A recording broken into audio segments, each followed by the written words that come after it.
Hola, soc el Lluc dels Octubres de Cret i avui us portem una altra entrevista a un escriptor. L'escriptor d'avui va néixer a Barcelona el 1966 i ha escrit diversos llibres, entre els quals està UUAA i La casa invisible.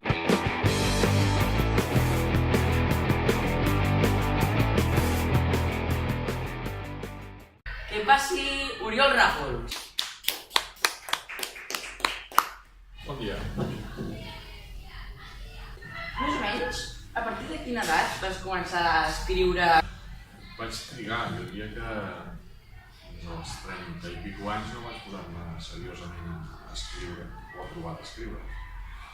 Abans havia escrit cosetes i això, però així seriosament que dius, doncs, fins als 30 no m'hi vaig escriure.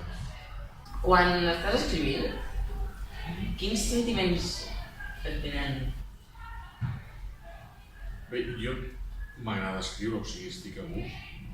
És una estona que m'ho passo bé.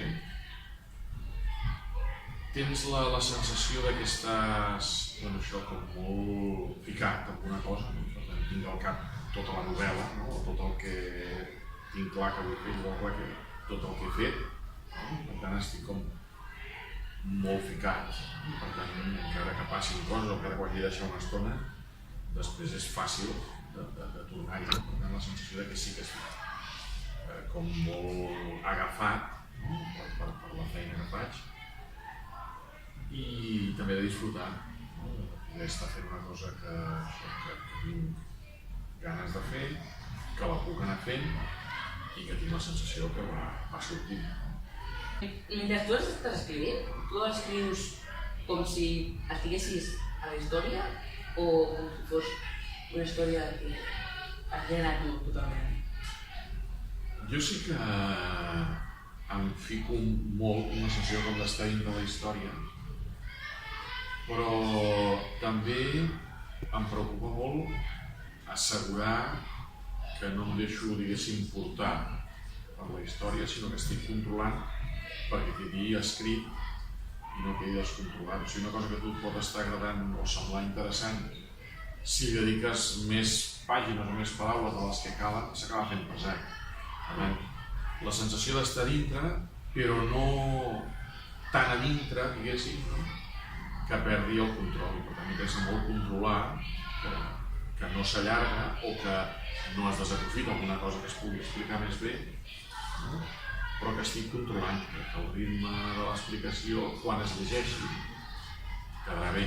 No només ara quan estic escrivint, que no importa si estic 2 hores per fer una pàgina, que quan es llegeixi no triguis 2 hores a acabar una pàgina, que es pugui llegir ràpid, doncs controlar el procés.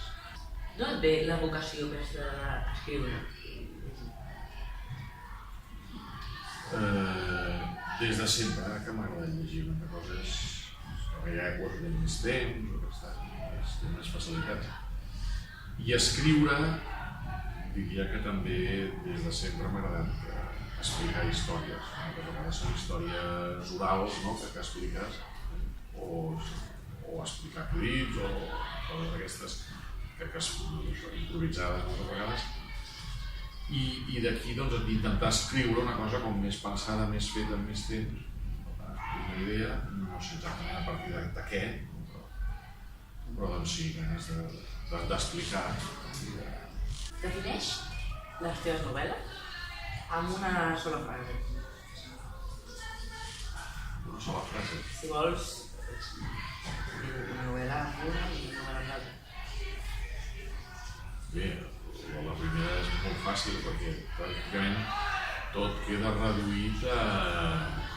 sembla que A, però al final U.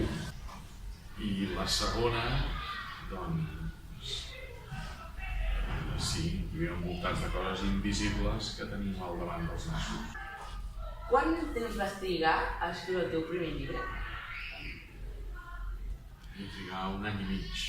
Intercalaves la feina amb l'escriptura? Sí, estava treballant de professor, de filosofia i tal.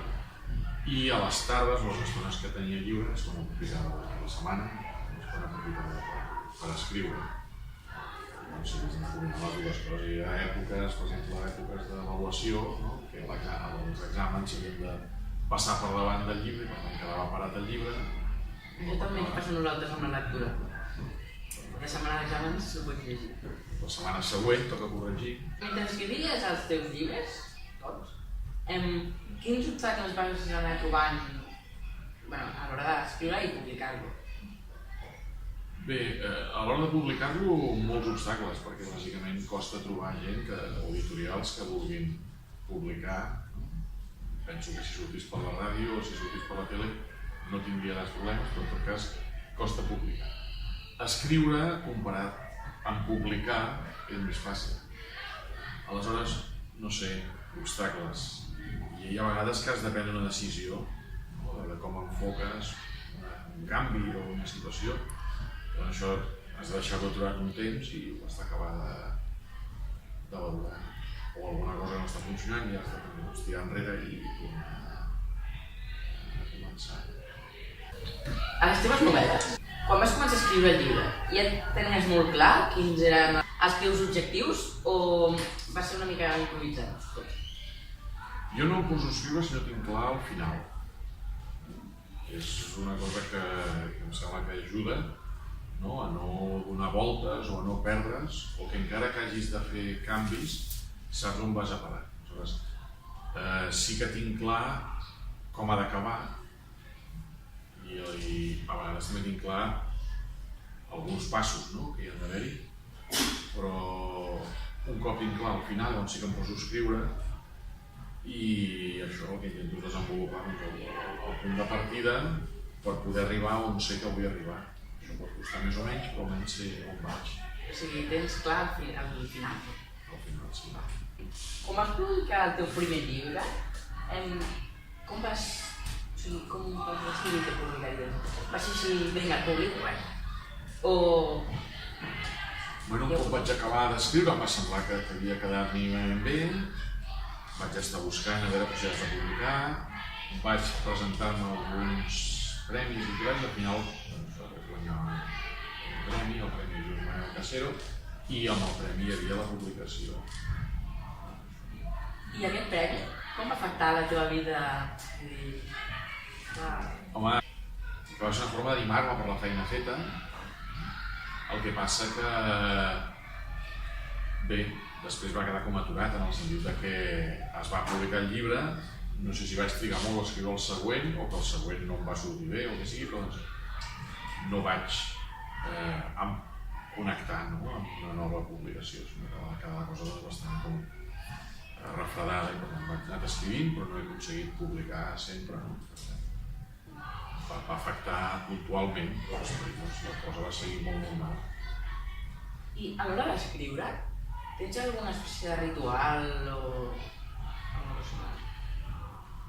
No, un ritual no, que sí que a vegades està en un lloc mínimament tranquil, a la habitació, sense massa soroll i amb temps per davant. Si tinc poc temps ja no em poso a escriure, això sí.